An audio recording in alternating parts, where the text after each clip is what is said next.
الحمد لله الذي نحمده ونستعينه ونستغفره ونؤمن به ونتوكل عليه ونعوذ بالله من شرور أنفسنا ومن سيئات أعمالنا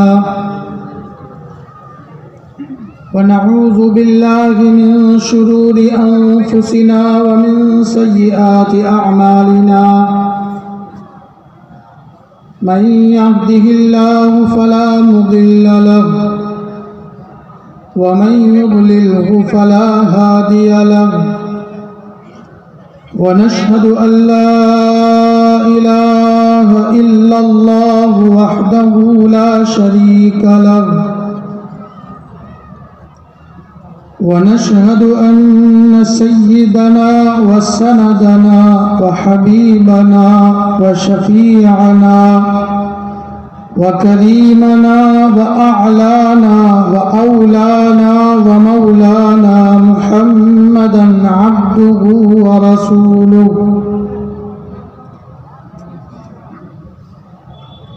صلى الله عليه وعلى آله وأصحابه وسلم تسليما كثيرا أما بعد مسلمانوں سنبھل جاؤ، سنبھل جانے کا وقت آیا۔ مسلمانوں سنبھل جاؤ، سنبھل جانے کا وقت آیا۔ بہت سوئے ہو تم، اب ہوش میں آ جانے کا وقت آیا۔ جلا ڈالی تھی تم نے کشتیاں ساحل کے اندلس کے ساحل پر، جلا ڈالی تھی تم نے کشتیاں اندلس کے ساحل پر۔ مسلمانوں پھر وہی تاریخ دہرانے کا وقت آیا۔ جہاں سے 313 چلے تھے تم مسلمانوں، انہی ماضی کی راہوں پر پلٹ جانے کا وقت آیا۔ سنو روزہ اطہر سے کیا آواز آتی ہے، سنو روزہ اطہر سے کیا آواز آتی ہے۔ مسلمانوں میری حرمت پہ کٹ مرنے کا وقت آیا۔ اسلام کی آبرو باقی رہی تو تم باقی رہو گے، اسلام کی آبرو باقی رہی تو تم باقی رہو گے، وگرنہ پھر غلامی میں الجھ جانے کا وقت آیا۔ اٹھو مایوسیوں کی زندگی سے موت بہتر ہے، اٹھو مایوسیوں کی زندگی سے موت بہتر ہے، ابھی مر کر حیات جاویداں پانے کا وقت آیا۔ محترم بزرگوں، نوجوان دوستوں اور ساتھیوں، آج ملک کے ناگفتہ بگی حالات میں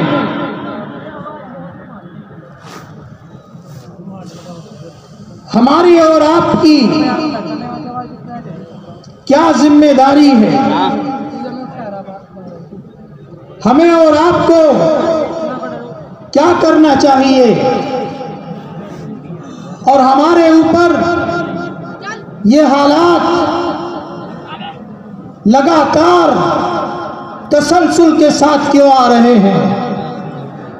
اس پر ہمیں اور آپ کو سوچنا چاہیے۔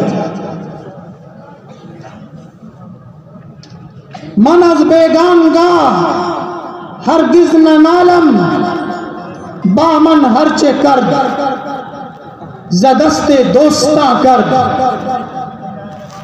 آج ہمارے اوپر آنے والے ان حالات میں خود ہمارے اپنے کردار کا دخل ہے، ہمارے اعمال کا دخل ہے، ہماری بدعملی کا دخل ہے۔ میں اپنی تباہی کی تاریخ کیسے لکھوں میں اپنی تباہی کی تاریخ، کیسے لکھوں غیروں کی بھی سازش ہے اور تیرا بھی حوالہ ہے۔ آج اپنی تباہی کی اس تاریخ میں اگر کہیں غیروں کی سازش ہے تو خود ہمارا اپنا نام بھی آتا ہے۔ وہ مسلمان جن کو اتحاد اور اتفاق کا علم بردار ہونا چاہیے تھا، آج ان مسلمانوں میں خود آپس میں نہیں بنتی، بھائی بھائی میں نہیں بنتی، پڑوسیوں میں نہیں بنتی، محلے والوں میں نہیں بنتی، گاؤں والوں میں نہیں بنتی۔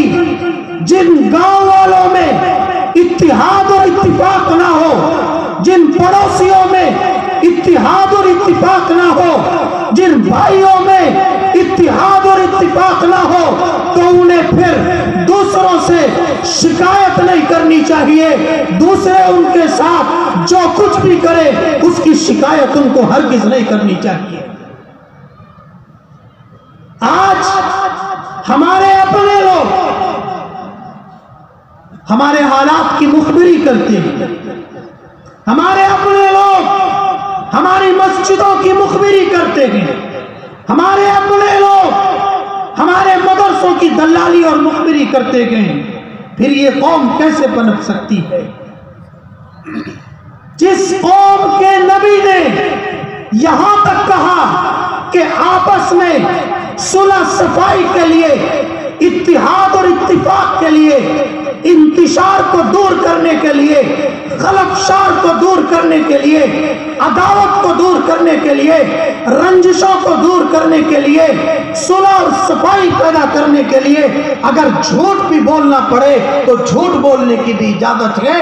اس اسلام کے اندر، مسلمانوں کے اندر اتحاد اور اتفاق کا اتنا بڑا مقام ہے، صلح اور صفائی پیدا کرنے کا اتنا بڑا درجہ ہے کہ اس کے لیے اگر جھوٹ بولنے والا جھوٹ بول کر صلح صفائی کراتا ہے تو اس کو جھوٹا نہیں کہا جاتا، اس کو جھوٹا نہیں کہا جاتا۔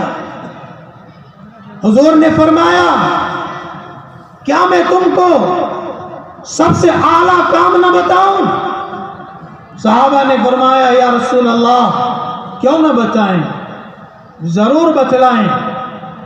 آپ نے فرمایا سب سے اعلیٰ کام یہ ہے کہ تم لوگوں کے درمیان دشمنیوں کو ختم کرنے کا کام کرو اور ان کے درمیان اتحاد اور اتفاق اور صلح صفائی پیدا کرو۔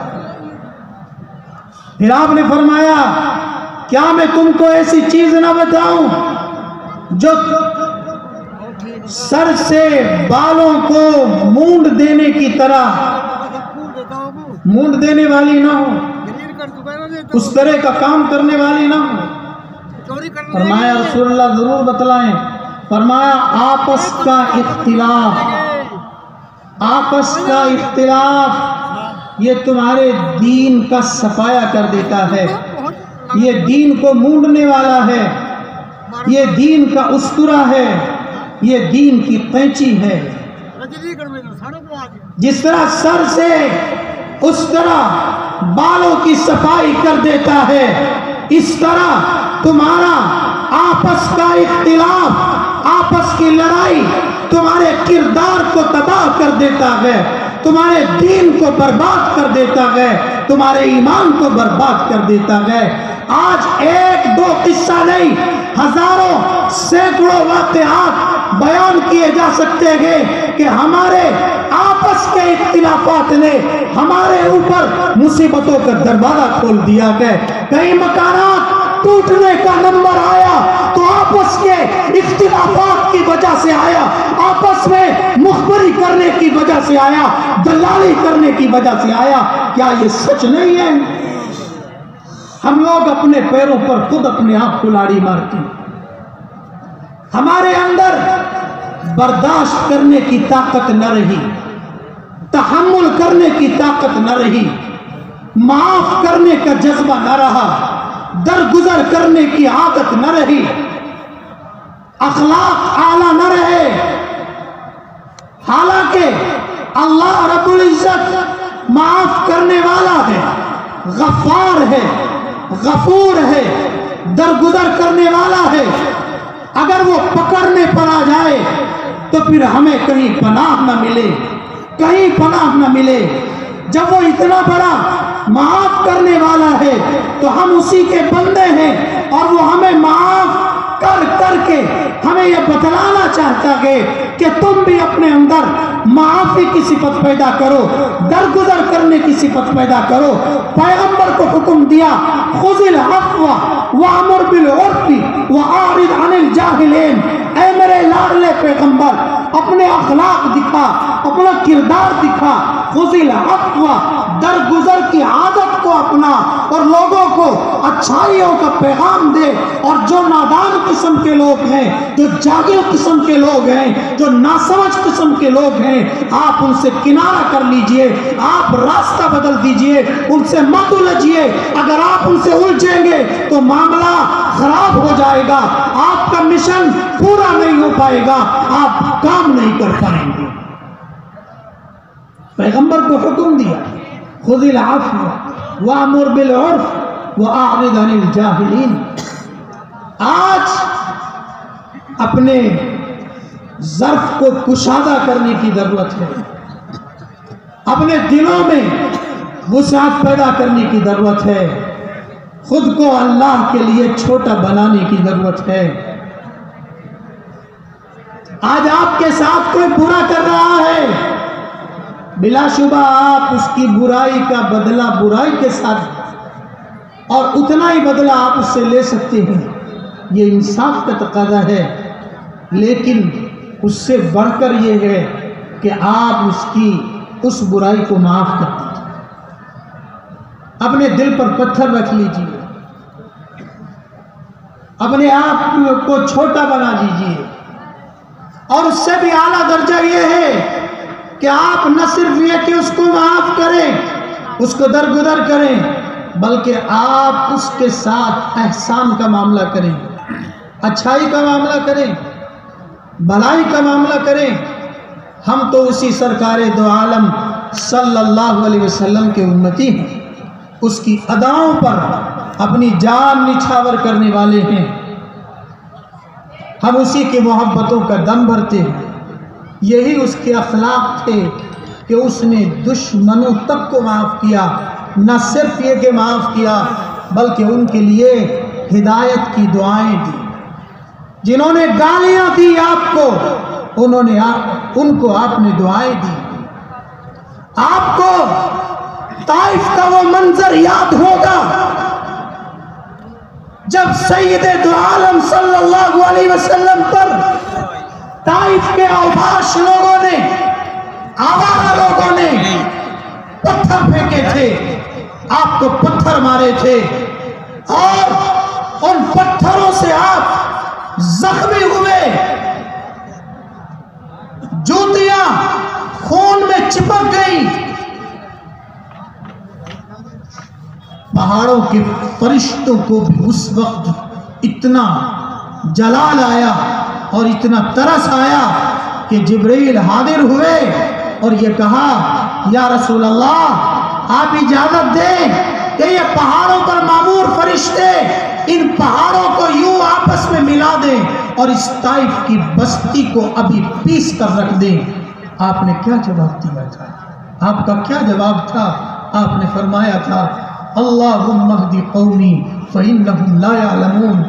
ربا یہ ناسمجھ ہیں، ان کو سمجھ نہیں، ان کو علم نہیں، ان کو فہم و فراست نہیں، آپ انہیں معاف کر دیں، آپ انہیں ہدایت دے دیں، یہ نہ صحیح تو ان کی آئندہ آنے والی نسلیں اسلام کو قبول کریں گے، مسلمان ہو جائیں گے۔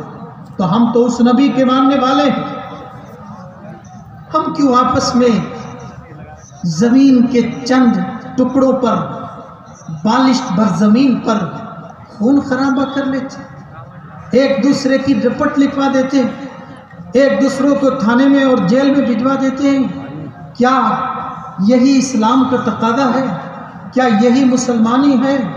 اقبال نے اسی کو کہا تھا، ہر شخص ذوق، ہر شخص مست میں ذوق تن آسانی ہے، ہر شخص مست میں ذوق تن آسانی ہے۔ تم مسلمان ہو، کیا یہی انداز مسلمانی ہے؟ نہ فقر حیدری ہے نہ دولت عثمانی ہے، نہ فقر حیدری ہے نہ دولت عثمانی ہے، تم کو اسلاف سے کیا نسبت روحانی ہے؟ کیا قرآن کا یہی پیغام ہے؟ قرآن کی یہی تعلیم ہے؟ قرآن کریم کو چھوڑ کر ہم مسلمان بن کر زندگی نہیں گزار سکتے۔ گر تمہیں خواہی مسلمان زیستن نیست ممکن بجز قرآن زیستن، اگر تم مسلمان بن کر جینا چاہتے ہو تو یہ ناممکن ہے کہ تم قرآن کی تعلیمات کو چھوڑ کر مسلمان بن کر جیو۔ قرآن تو کہتا ہے وَالْكَاظِمِينَ الْغَيْظَ وَالْعَافِينَ عَنِ النَّاسِ، جو غصے کو پی جاتے ہیں، جو لوگوں کو درگزر کرتے ہیں۔ قرآن تو صحابہ کی یہ صفت بتاتا ہے اشداء علی الکفار رحماء بینہم، کہ وہ غیروں کے لیے فولاد کی طرح سخت ہوتے تھے اور اپنوں کے لیے ریشم کی طرح نرم ہوتے تھے۔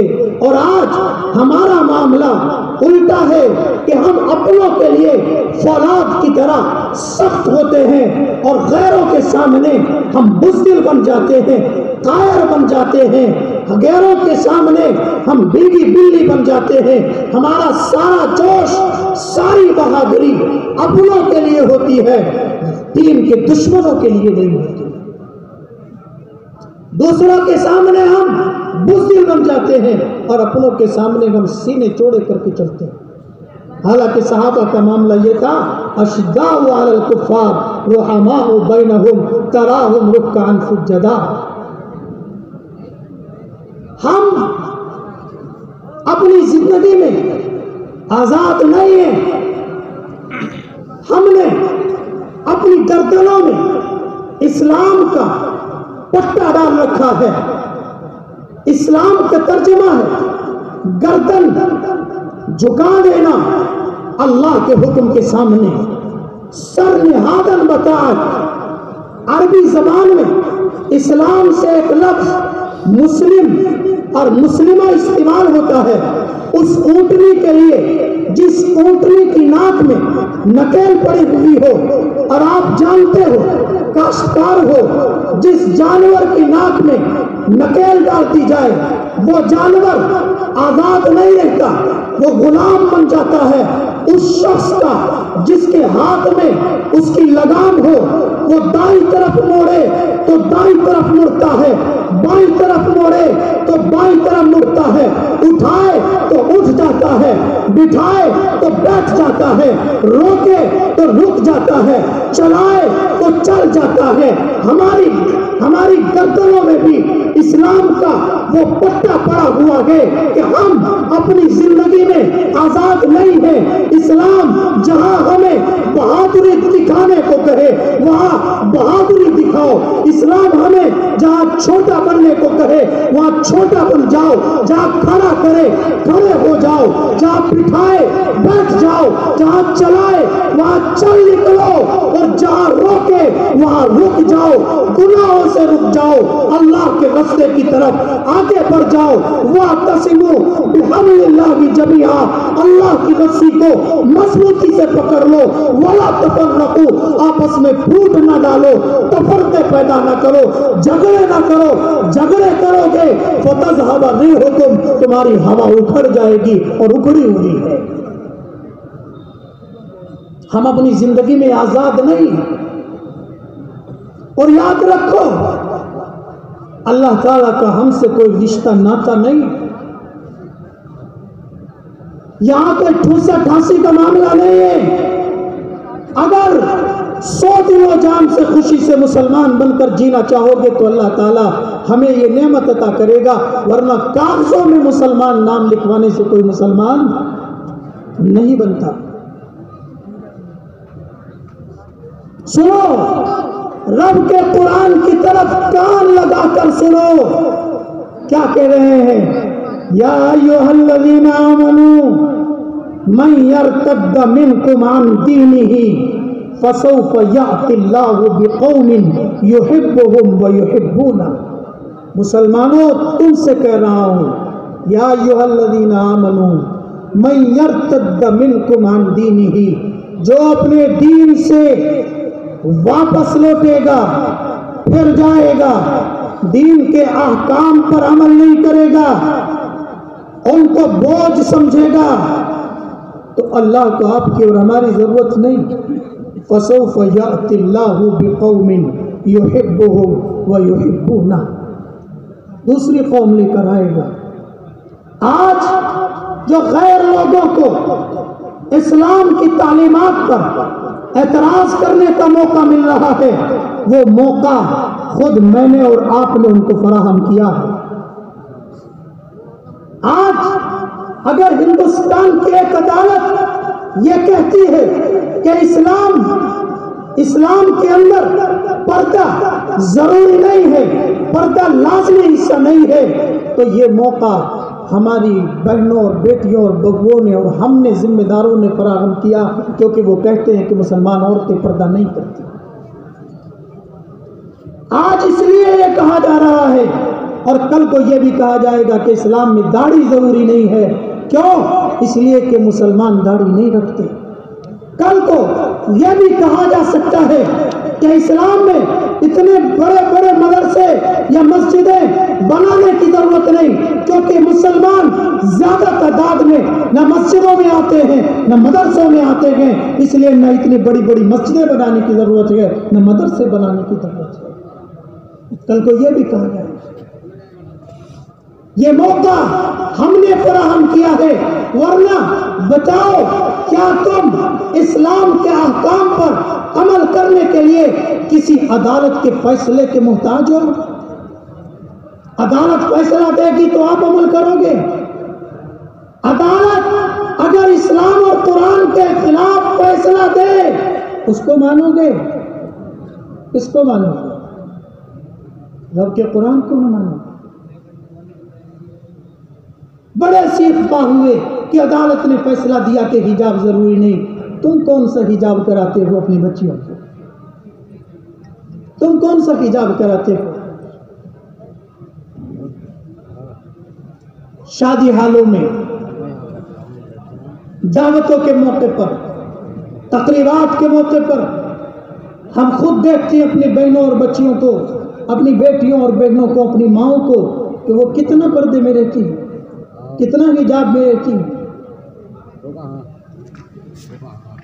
تو کیا عدالت فیصلے دے گی ہم مانیں گے؟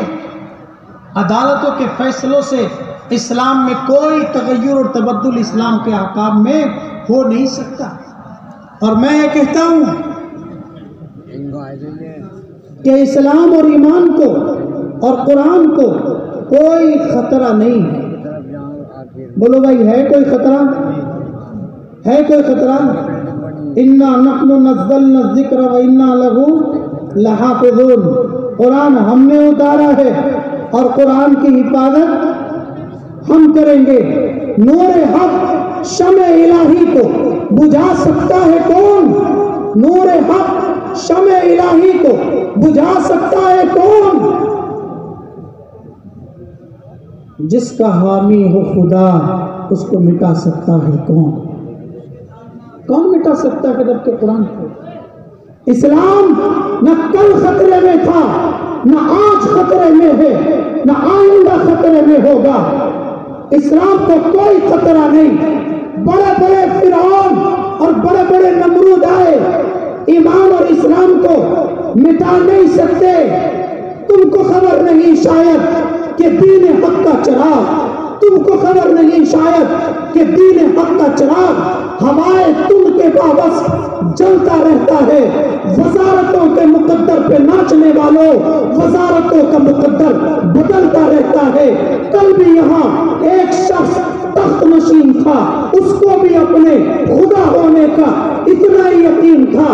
حکومتیں آئی ہے، چلی جائیں گی، اسلام کو خطرہ کبھی نہیں تھا۔ خطرے میں آپ ہو سکتے ہو، میں ہو سکتا ہوں، اسلام کو کوئی خطرہ نہیں ہے۔ اور ہم اگر اسلام پر کاربد ہو جائے تو ہم کو بھی کوئی خطرہ نہیں ہے۔ ہم وہ لوگ ہیں جنہوں نے ہندوستان کو انگریزوں کے جبڑوں سے نکال کر آزاد کرایا ہے. ہم شیخ الہند رحمت اللہ علیہ کی اولاد ہیں. سید اسماعیل شہید رحمت اللہ علیہ کی اولاد ہیں. سید احمد شہید رحمت اللہ علیہ کی اولاد ہیں جو بالا کوٹ میں دلی سے چل کر بالا کوٹ میں جا کر کے شہید ہوئے.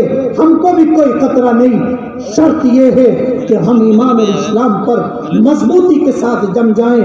ہم امن و سکون کے دائی ہیں. سب ظلم مٹا کر دم لیں گے. ہم امن و سکون کے دائی ہیں. سب ظلم مٹا کر دم لیں گے. ہم حق کا نشان ہے دنیا میں. باطل کو مٹا کر دم لیں گے. وہ سنگ گراں جو حائل ہے رستے سے ہٹا کر دم لیں گے. ہم راہ وفا کے رہرو ہیں. منزل پہ ہی جا کر دم لیں گے. ہر سمت مچلتی کرنوں نے افسون شب غم توڑ دیا. اب جاگ اٹھے ہیں دیوانے. دنیا کو جگا کر دم لیں گے. فرعون بنے جو پھرتے ہیں کھاتے ہیں ستم کمزوروں پر. ہم سرکش جابر لوگوں کو قدموں میں جھکا کر دم لیں گے. یہ بات آیا ہے دنیا پر. ہم پھول بھی ہیں تلوار بھی ہیں. یا بس میں جہاں مہکائیں گے یا خون میں نہا کر دم لیں گے. سوچا ہے کفیل اب کچھ بھی ہو ہر حال میں اپنا حق لیں گے. یا عزت سے جیے تو جی لیں گے یا جام شہادت پی لیں گے. شرط ایک ہے پکے مسلمان بن جاؤ, پکے مومن بن جاؤ. آپس کے اختلافات کو ختم کر دو. ڈولوں پر زمین کے ٹکڑوں پر نہ لڑو. دلالیاں نہ کرو, مخبری نہ کرو. پکے مسلمان بن جاؤ تو پھر دنیا کی کوئی طاقت ہمارے غلبے کو روک نہیں سکتی. وانتم الاعلون ان کنتم مؤمنین. وآخر دعوانا ان الحمد للہ رب العالمین.